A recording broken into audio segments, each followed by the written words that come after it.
Yung machine dito, numerical control, hydraulic press brake, 125 tons by 3,200 mm. Yun yung bending length. So, ito, para meron kayo idea, both 125 tons by 3,200 mm. So, parehas po yan naka-European quick clamp tool holder, segmented ang talim. So, yung kabila, ganun din. Segmented din ang talim. Ano? Yan. So, nakita niyo yung segmented. European quick clamp tool holder din po. So, 120 tons, European quick clamp tool holder. Ngayon, sabay po, ba sila. Ito po, may slide. Ito po ng biday. So, yan niya, mas maliit. So, 6 mm yan by 6 mm. So, ito yung pang-clamp niya para doon sa base. No? Then, meron siyang set screw para panghigpit sa biday. Okay, so yan. Pansinin nyo. No? So, meron siyang B-opening. Then, meron pa po itong kasamang dalawang set na biday ulit para sa ibang thickness ng material. Ano?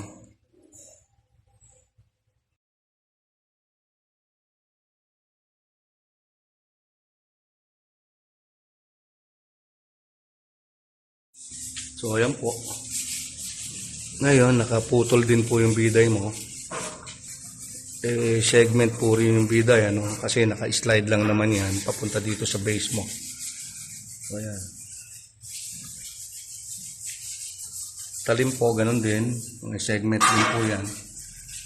Sectionalize din yung talim. Then, may ear punch.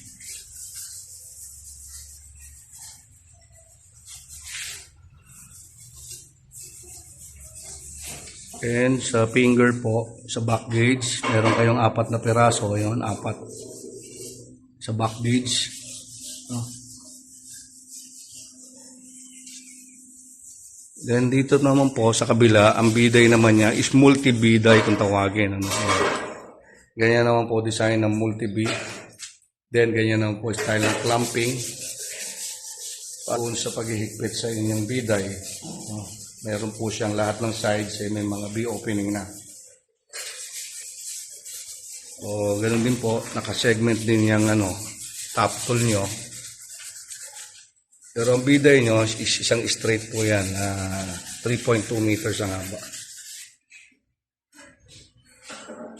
So, both po numerical control with Stone 21.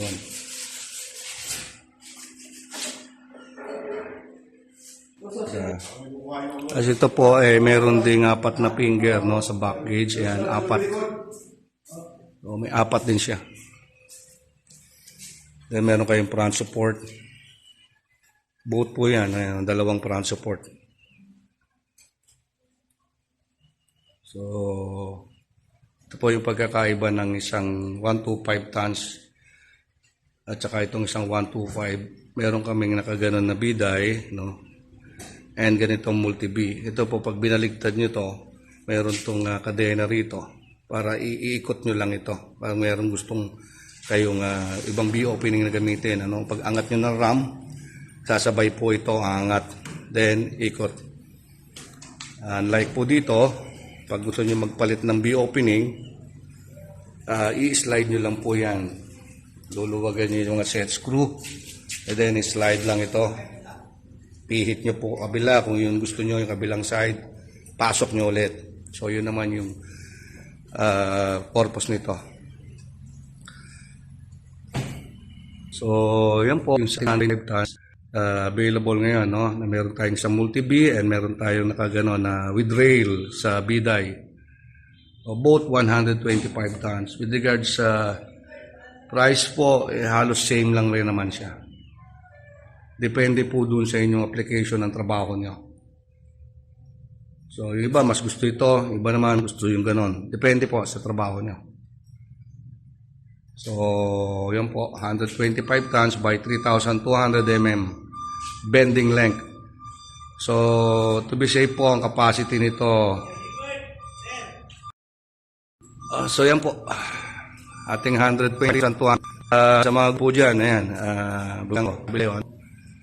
Available pa ho ito sa ngayon. Okay.